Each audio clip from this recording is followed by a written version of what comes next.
मेरा नाम शिवानी है और मैं 25 साल की हूँ। मेरे दिल की धड़कन बहुत तेज़ धड़क रही थी। पता नहीं मुझे कैसे चैन आएगा। जो मैंने देखा था क्या वो सच था? क्या इसीलिए रोहन ने मुझे आज तक बेसमेंट में जाने नहीं दिया? अब क्या करूं? मैं तो किसी को बता भी नहीं सकती थी। खौफ और दहशत से मेरे चेहरे से हवाइयाँ उड़ रही थी। मैं वहाँ से जाने लगी। अगर रोहन ने मुझे देख लिया तो गजब हो जाएगा। सोचकर मैं अपने कमरे की तरफ भागी और कमरे में आकर मुझे अपनी बेबसी का एहसास होने लगा। किस्मत मुझे फिर उसी मोड़ पर लेकर आ गई थी जहाँ से निकलने के लिए मैंने कितने जतन किए थे। किस तरह मैंने रोहन का साथ पाया था, किस तरह उसका प्यार और विश्वास जीतने में कामयाब हुई थी। और आज वो सब देखकर मुझे सब खत्म होता नजर आ रहा था। ये 3 साल पहले की बात है जब मैं अपनी ज़िंदगी से निराश हो चुकी थी और कई बार मैंने अपनी जान लेने की कोशिश भी की थी। लेकिन फिर वही ख्याल आ जाता कि ये दुनिया तो तूफ़ानी है, मुझे भगवान को भी मुंह दिखाना है। इसीलिए मैं सब कुछ बर्दाश्त करती रही। मैं करोड़पति बाप की बेटी थी और जो चाहती हासिल कर सकती थी। मुझे किसी चीज़ की कोई कमी नहीं थी। हर वक्त नौकर चाकर मेरे आगे पीछे रहा करते थे। हर साल पापा न्यू मॉडल की कार मुझे गिफ्ट किया करते थे।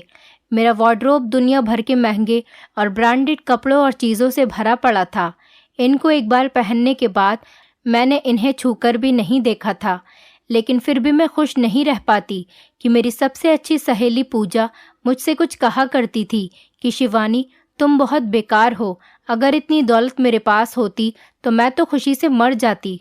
उसकी बातें सुनकर मैं हंस दिया करती थी। तुम क्या जानो, खुशी पैसे से नहीं मिल सकती। लेकिन वो मेरी कोई बात समझने के लिए तैयार नहीं होती कि मैं अपनी ज़िंदगी को एंजॉय नहीं कर सकती थी। मेरे चारों तरफ गार्ड्स मंडराते रहते। मैं यूनिवर्सिटी भी गार्ड्स के साथ ही जाती थी। यहाँ तक कि मेरी क्लास में भी एक गार्ड मौजूद रहता था जिसे मेरे पिताजी ने बहुत पैसे देकर परमिशन ली। कोई दोस्त भी मेरे करीब आने से पहले 1000 बार सोचता था। इसलिए इतनी दौलत होने के बावजूद भी मैं घुटन से भरी जिंदगी जी रही थी। एक दिन मेरी मुलाकात एक अजय नाम के लड़के से हुई जो कि बहुत ज़्यादा हैंडसम था। उसे देखकर मैं अपनी पलकें झुकाना भूल गई थी। जब वो मुस्कुराता था तो ऐसा लगता था कि हर तरफ फूल से खिल गए हों। जब बात करता तो खुशबू से बिखरने लगती। पहली नज़र में ही मैं उसे अपना दिल दे बैठी थी। उसकी आवाज़ का जादू मेरे अंदर नई उमंगें जगाने लगा। लेकिन मैं क्या करती, वो मेरी तरफ देखता तक नहीं था और ये बात मुझे बहुत परेशान कर रही थी। आज से पहले ऐसा नहीं हुआ था कि शिवानी को कोई इग्नोर कर सकता। मैं ना ही सिर्फ दौलतमंद थी बल्कि खूबसूरत भी बहुत थी। यूनिवर्सिटी का हर लड़का मुझ पर मरता था, लेकिन उनके अंदर इतनी हिम्मत नहीं थी कि मुझसे बात कर सके। शिवानी जब तक खुद किसी से बात नहीं करती थी तब तक कोई उसके करीब आने का सोच भी नहीं सकता था। लेकिन इस बार मामला बहुत अलग था। अजय को हासिल करना मेरा मकसद बन चुका था। उसकी मोहब्बत मेरी रूह तक उतर गई थी, लेकिन वो हमेशा मुझसे दूर दूर रहता था। एक दिन मौका पाकर मैंने उसे अपने घर पार्टी में इनवाइट कर लिया। वो हैरत से मुझे देखने लगा और कहने लगा कि मैं, शिवानी जी, मेरी तो आपसे इतनी बातचीत भी नहीं, तो आपने फिर मुझे कैसे अपनी पर्सनल पार्टी में इनवाइट किया? उसकी आवाज़ में थोड़ी रूडनेस भी थी, लेकिन मुझे हार नहीं माननी थी। तो मैंने उससे कहा कि आ जाएं। अगर आप नहीं आए तो मैं पार्टी कैंसिल कर दूंगी। मैंने मुस्कुराकर धमकी दी थी और वो भी पहली बार मुझे देखकर मुस्कुराया था। बोला कि मैं आ जाऊंगा। वो दिन मेरे लिए बहुत ख़ास था। न जाने इतनी देर से मैं अपने लिए ड्रेस सेलेक्ट कर रही थी। मेरी ख़ास नौकरानी ने जब ये सब देखा तो बोली, दीदी, आप पर तो हर रंग जचता है, फिर इतना परेशान क्यों हो रही हो? वो मेरे फैलाए हुए कमरे को सेट करती जा रही थी। मैंने खुशी से उसे बताया कि तुम क्या जानो कि आज कौन आ रहा है पार्टी में। हैरत से मेरा मुंह तकती रही। वो कहने लगी कि क्या प्राइम मिनिस्टर आ रहे हैं आपकी पार्टी में? मैंने अपना सर पकड़ लिया और मैं कहने लगी, पागल लड़की, क्या मैं उनके लिए इतना तैयार होंगी? मेरी पिंकी से बहुत दोस्ती थी। वो मेरी हमराज थी और मैं उसे सब बताया करती थी। आज भी मैंने उसे अपने दिल की बात बता दी। पिंकी तो मुझसे भी ज़्यादा उतावली होने लगी थी। ये पार्टी तो बस एक बहाना था अजय से बातचीत बढ़ाने का, और मैं उसमें कामयाब हो चुकी थी। आज मैंने देखा अजय बहुत बदला हुआ लग रहा था। वो मुझे बहुत गौर से देखे जा रहा था। वैसे भी मैं बहुत सुंदर लग रही थी। अजय मेरे लिए फूल लेकर आया था, जिसे देखकर मैं बहुत खुश हुई थी और उस दिन के बाद हम दोनों बहुत करीब आने लगे। अजय ने मुझे बताया था कि वो एक गरीब परिवार से है, तो उस पर मैंने कहा कि तुम फिक्र मत करो, मेरा सब कुछ तुम्हारा ही तो है। मैं उसे बहुत कीमती तोहफे दिया करती थी, परफ्यूम, शूज़, टी शर्ट्स, यहाँ तक कि मैंने उसे अपना एटीएम भी दे रखा था ताकि उसे कभी भी ज़रूरत के वक्त मुझसे मांगना न पड़े। मैं ये नहीं समझ सकती कि वो मुझसे प्यार नहीं करता, बल्कि वो सिर्फ मेरी दौलत की वजह से मेरा इस्तेमाल कर रहा था। जब मैंने अपने पिताजी से अजय के बारे में बात की तो उन्होंने उससे मिलने का फैसला कर लिया। मैं बहुत खुश थी। मुझे पता था कि वो मेरी बात कभी नहीं टाल सकते, लेकिन मेरे पिताजी एक बहुत समझदार इंसान थे। उन्होंने अजय के बारे में सब कुछ पता कर लिया था और जिस दिन उनकी मुलाकात थी उस दिन मैं बेसब्री से इंतज़ार कर रही थी। लेकिन पापा ने पिंकी से कहा कि शिवानी से कहो अपनी टीवी स्क्रीन ऑन कर ले। मैंने टीवी ऑन किया। वहाँ पापा और अजय की मीटिंग की वीडियो चल रही थी, जिसे देखकर मुझे अपने कानों पर यकीन ही नहीं आया, ना आंखों पर। वो अजय ही था, लेकिन उसके लहजे और उसके शब्द सब बदले हुए थे। पापा ने उससे पहला सवाल यही किया था कि क्या डिमांड है तुम्हारी। उनके सवाल सुनकर वो चौंका नहीं था, बल्कि खुश होकर कह रहा था कि मैं अपनी डिमांड नहीं बता सकता सर, मेरे हाथ में तो जैकपॉट लगा हुआ है। वो बहुत आराम से बात कर रहा था। पापा ने कहा, मैं तुम लोगों के लिए अपना कीमती वक्त बर्बाद नहीं कर सकता, इसलिए जल्दी कीमत बताओ और चलते बनो। उसने बताया कि मुझे एक कार, एक बड़ा सा बंगला और 50 लाख रुपए चाहिए। पापा ने अपनी चेकबुक निकाली और कहा, मिल जाएंगे, और उस पर पैसे लिखने लगे। बाकी के मामलात मेरे सेक्रेटरी से मिलकर फिक्स कर लेना और जहां बंगला पसंद हो ले लेना, लेकिन अब मेरी बेटी के करीब आने का सोचना भी मत। ये कहकर पापा उठ खड़े हुए थे और वो चेक उठाकर खुशी खुशी कमरे से निकला। ये सब क्या था? मुझे चक्कर आने लगे थे। पिंकी ने मुझे पकड़ लिया था। दीदी पानी पी लो, वो मुझे दिलासे देने लगी, लेकिन मैंने गिलास को दूर फेंक दिया। सब कुछ अपनी आंखों से देखने के बाद मेरे पास कोई सवाल नहीं बचा था। मैं पापा को कुछ कहती। पापा ने मुझे बताया था कि उन्होंने ये वीडियो इसीलिए बनवाई थी ताकि अजय इसके बाद भी कोई झूठ बोलकर मुझे अपने झांसे में न फंसा ले। बेटा, वो बाद में भी तुम्हें इस्तेमाल कर सकता था, ये कहकर कि तुम्हारे पापा ने मेरी इंसल्ट की, वगैरह वगैरह, और इसी वजह से मैं तुम्हें सब दिखाना चाहता था। जो लड़का तुम्हारी दौलत को चाहेगा वो कभी एक अच्छा पति साबित नहीं हो सकता, और मैं उसे अपनी दौलत तो दे सकता हूँ, लेकिन अपनी सबसे कीमती चीज़, अपनी बेटी नहीं दे सकता। पापा की बातें सुनकर मैं खुद को उनका मुजरिम समझ रही थी। मुझे जिंदगी से नफरत हो चुकी थी। मैंने खुद को एक कमरे में बंद कर लिया था, बाहर निकलना छोड़ दिया था, यूनिवर्सिटी जाना भी मैंने बंद कर दिया था। पापा मेरे लिए बहुत परेशान रहते थे, मगर वो मुझे कुछ कहते नहीं थे। शायद वो मुझे वक्त देना चाहते थे संभलने के लिए, लेकिन मुझे संभलते संभलते भी 1 साल लग चुका था। मैंने बहुत मुश्किल से खुद को समझाया था कि अजय के लिए मैं खुद को मुश्किल क्यों दे रही हूँ। कुछ महीनों के लिए मैं लंदन घूमने निकल गई, मैं खुद ये यादें भुला सकूं। जब मैं वहाँ से वापस आई तो पापा ने मुझे रोहन से मिलवाया। वो बहुत मैच्योर इंसान था और मुझसे 4 साल बड़ा था। देखने में वो नौजवान था, लेकिन मेरे दिल में अब किसी के लिए कोई जगह नहीं थी। जब पापा ने मुझे बताया कि वो मेरी शादी रोहन से करना चाहते हैं, तो मैंने उन्हें एक ही जवाब दिया कि पापा, जैसा आपको ठीक लगे वैसा कर लें। और वो बहुत खुश हुए थे और मैं उनको अब दुख देना नहीं चाहती थी। वैसे भी किसी न किसी से शादी तो करनी ही थी, तो पापा की पसंद से करने का फैसला कर लिया। एक दिन मैं दुल्हन बनी बैठी थी।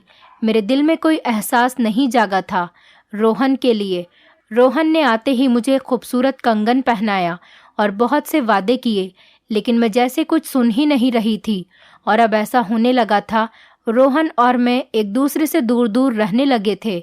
हम में ऐसी कोई बात नहीं थी जो नए शादीशुदा जोड़े में होती है। लेकिन एक रात कुछ ऐसा हुआ जो सब कुछ बदल गया। उस रात अचानक एक खौफनाक तूफान आया। मैं घर में अकेली थी। तूफानी बारिश शुरू हो चुकी थी। ऐसे में बत्ती भी जा चुकी थी और उस वक्त घर में कोई नौकर भी नहीं था और डर से मेरे रोम रोम खड़े हो चुके थे।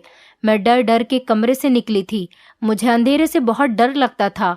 उस वक्त मुझे कुछ पूछना था और मैं मेन गेट की तरफ भागने लगी। न जाने जैसे गेट से बाहर निकली और सड़क पर भागने लगी। हवाओं और बारिश के शोर के अलावा कोई नहीं था। अचानक मैंने देखा कि कार की हेडलाइट मुझसे टकराई। उससे पहले कि मैं संभल पाती, कार मुझसे टकरा चुकी थी। मुझे होश आया तो मैं हॉस्पिटल के बेड पर थी। मेरा सर बहुत दर्द कर रहा था। मेरे सर पर पट्टी बंधी हुई थी। मुझे होश आता देखकर नर्स मेरे करीब आई और मुझसे पूछा, कैसी हैं आप? तो मैंने जल्दी से कहा, सिस्टर मैं कहाँ हूँ। उसी वक्त एक लड़का मुझे अंदर आता दिखाई दिया। उसने बताया कि मैं उसकी कार से टकरा गई थी और उसने पूछा कि अपने किसी रिश्तेदार का नंबर बता दें ताकि उनको इन्फॉर्म किया जाए। मैंने जल्दी से रोहन का नंबर दिया और मुझे खुद पर हैरत सी होने लगी थी। मुझे रोहन का नंबर कैसे याद हो गया था? शायद आज तक उसका नंबर सेव नहीं किया था, तभी जब भी उसकी कॉल आती तो नंबर देखकर पहचान जाती थी। थोड़ी देर बाद रोहन परेशान सा कमरे में आया। उसके बाल माथे पर चिपके हुए थे।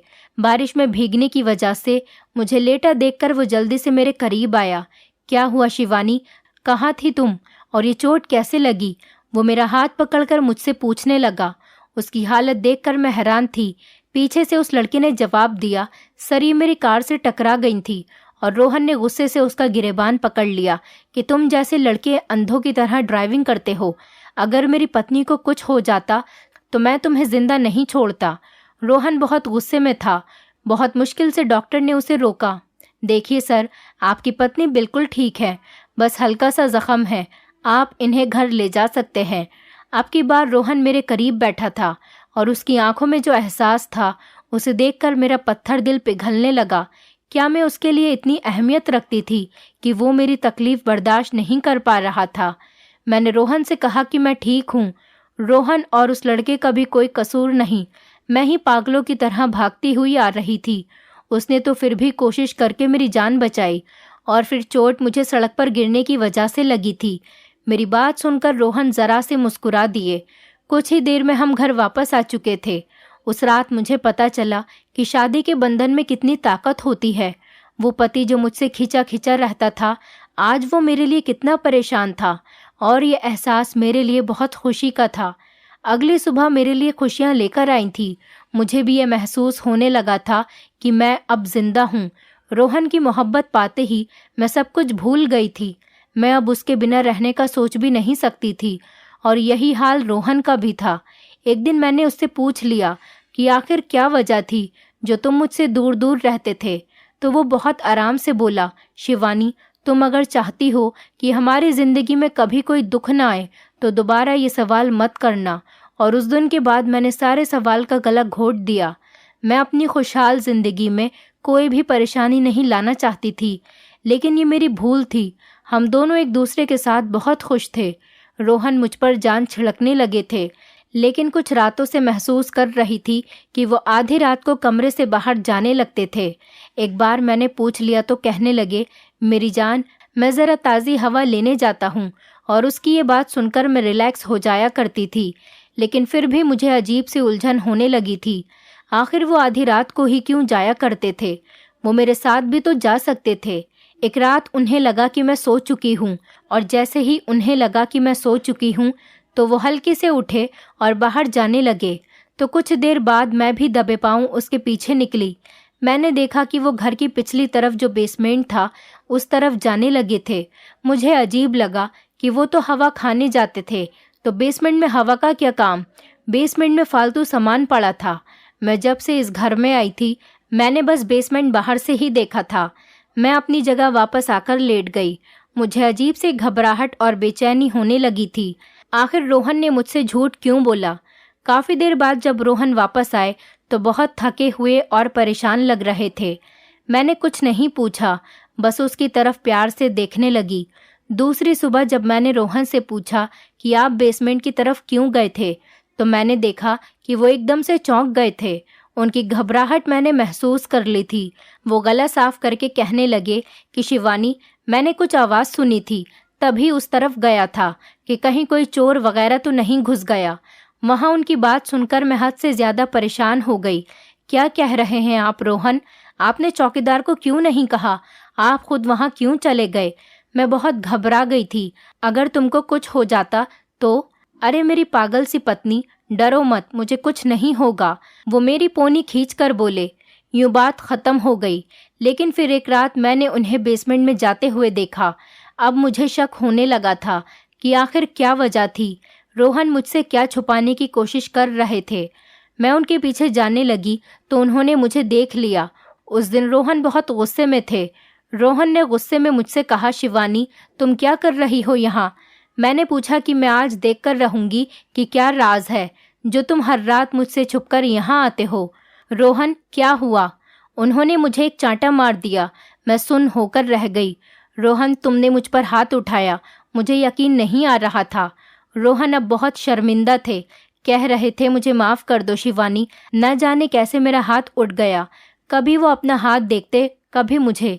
मैं रोती हुई कमरे में वापस आ गई थी और दरवाज़ा बंद कर लिया था। काफ़ी देर तक रोहन मुझे मनाने की कोशिश करते रहे, मगर उस वक्त मैं कुछ सुनना नहीं चाहती थी। सुबह जब मैं उठी तो रोहन ऑफिस जा चुके थे। मैं नाश्ता किए बिना सीधा बेसमेंट की तरफ जाने लगी। मेरी बेचैनी बढ़ती जा रही थी। आखिर ऐसा क्या राज था जो रोहन ने मुझ पर हाथ उठाया? लेकिन बेसमेंट में जाकर मैं निराश हुई। वहाँ सिर्फ फालतू सामान पड़ा था। मैंने हर जगह देख लिया, लेकिन मुझे ऐसा कुछ भी नजर नहीं आया जिससे मुझे पता चलता कि रोहन यहाँ क्या करने आता है। मैं मायूसी से वापस पलटने लगी। इतने में ही पुरानी बाल्टी नीचे आ गिरी। मैं जल्दी से पीछे हटी। जहाँ से बाल्टी गिरी थी वहाँ एक संदूक पड़ा था। हैरत है, मेरी नज़र पहले क्यों नहीं पड़ी। मैंने जैसे ही संदूक खोला तो जो कुछ संदूक के अंदर था वो सब देखकर मेरी आत्मा फना होने लगी। कयामत ही तो टूटी थी मुझ पर। मैं घबरा कर वापस आ गई। रो रो कर मेरा बुरा हाल हो गया। एक बार फिर मेरे साथ वही हुआ। मेरी हालत खराब हो चुकी थी। उसी वक्त रोहन ने कमरे में कदम रखा। उसने मुझसे कहा कि ये क्या हालत बना ली है तुमने। वो परेशान सा मेरे करीब आया। मैंने कहा, रुक जाओ वहीं, मेरे करीब मत आना, मुझे सब मालूम पड़ चुका है कि तुम कौन हो। मैंने वो सारे पेपर्स और तस्वीर उसकी तरफ उछाली। अब रोहन मिट्टी का पुतला बनकर खड़ा था। तुम्हें मेरी दौलत चाहिए ना? तुम सब मेरी दौलत के पुजारी हो, इसीलिए शादी की थी तुमने मुझसे। मैं गुस्से में चिल्लाते हुई बोली जा रही थी, एक बार मेरी बात सुन लो, फिर जो चाहे सजा देना। मैं एक गरीब लड़का था और मुझे एक अमीर आदमी की लड़की से मोहब्बत हो गई थी, और उस लड़की ने मोहब्बत के जवाब में मुझे मेरे घर वालों के सामने बहुत रुस्वा किया। यहाँ तक कि सोशल मीडिया में भी मेरी पिक्चर्स लगाकर बहुत बुरी बातें लिखी। पिताजी ने मुझे घर से निकाल दिया। मेरी पढ़ाई तक छूट गई। सारे रिश्तेदार मेरा मजाक उड़ाने लगे। उस दिन मैंने फैसला किया कि अपनी इस इंसल्ट का बदला मैं हर अमीर लड़की से लूँगा। फिर मैं अमीर लड़कियों को अपने प्यार के जाल में फंसाता, उनके सामने खुद को एक अमीर घर का लड़का साबित करता और उनसे शादी कर लेता, और उनकी दौलत हासिल करने के बाद मैं उनको डाइवोर्स देकर वहाँ से दूर चला जाता। अब तक मैंने 4 शादियाँ की थीं। वो सब लड़कियाँ इसी लायक थीं, बहुत ही घमंडी। फिर मेरा अगला शिकार तुम थी। मैंने अपनी बातों से अंकल को अपने शीशे में उतारा, क्योंकि तुम किसी से नहीं मिलती थी। हमारी शादी हो गई। मुझे तुमसे कोई लगाव नहीं था। मुझे बस तुमसे अपना वही बदला लेना था जिसने मेरी इंसल्ट करी थी। लेकिन मुझे कुछ ही दिनों में महसूस होने लगा कि तुम सबसे अलग हो। इतनी अमीर होकर भी ज़रा सा भी गुरूर नहीं है। तुम नौकरों से प्यार से बात किया करती हो। मैं हैरत से देखा करता। शिवानी, तुम सबसे अलग थी। मैं चाहकर भी तुम्हें नज़रअंदाज नहीं कर पा रहा था, और मुझे पता ही नहीं चला कि मैं कब तुमसे मोहब्बत करने लगा। मुझे उस रात पता चला जब मैंने कुछ तूफ़ानी बारिश में तुम्हें घर पर नहीं पाया और गेट भी खुला हुआ था। तुम कहीं नज़र नहीं आई। मुझे लगा कि मैंने तुम्हें खो दिया। तुम्हें पागलों की तरह तलाश किया। बीच सड़क पर मैं रोता हुआ गिर गया। भगवान से कहने लगा कि एक बार मुझे मेरी शिवानी से मिलवा दो, मैं सबसे माफ़ी मांग लूँगा। फिर मुझे तुम्हारी खबर आ गई। मैं तुमसे बहुत मोहब्बत करता हूँ, तुम्हें खोने से बहुत डरता हूँ। इसीलिए आज तुम पर हाथ उठाया कि कहीं तुम वो सब न देख लो। अब वो आंसुओं से रो रहा था। शिवानी, तुम मुझे माफ़ कर दो। पहली और आखिरी बार, या अपने हाथों से मुझे मार डालो। मैं अभी सदमे में थी। मैंने उनके नाम, पते और तस्वीर जमा करनी शुरू की। ताकि मैं उन सबसे माफ़ी मांग सकूं और उनको वो सब कुछ वापस कर सकूं जो मैंने उनसे लिया था। बस इसीलिए मैं हर रात बेसमेंट में बैठकर अपने लैपटॉप से उनसे बात करके उनका बैंक बैलेंस उनको वापस करता था और सारी डिटेल बनाकर उन्हें भेजा करता। ये सब मैंने तुम्हारे लिए किया है ताकि तुम्हारे रोहन में कोई बुराई न रहे, मेरी सज़ा तुम्हें ना मिले। शिवानी, मैं मर जाऊंगा अगर तुम मुझसे दूर हुई तो। वो मेरे कदमों में गिर गया था। मैंने झटके से उसे दूर किया कि रोहन, मुझे तुम पर एतबार आ गया है। तुम्हारी जगह मेरे कदमों में नहीं बल्कि मेरे दिल में है। मैं भी उसके साथ नीचे बैठ गई। वो मुझे देखे जा रहा था। काफ़ी देर तक मुझसे माफ़ी मांगता रहा और मैंने कहा कि मेरी एक शर्त है। वो हैरत से पूछने लगा कि वो क्या तुमने उनके पैसे वापस कर दिए? हाँ शिवानी, मैंने सब कुछ वापस कर दिया।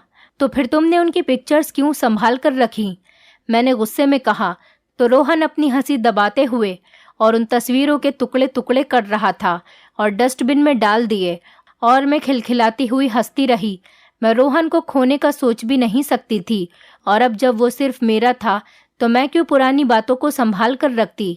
दोस्तों, अगर आप हमारे चैनल पर नए हैं तो चैनल को सब्सक्राइब करें। वीडियो अच्छी लगी हो तो वीडियो को लाइक करें और हाँ, नोटिफिकेशन बेल को ज़रूर दबाएं ताकि अगली अपडेट सबसे पहले आपको मिले।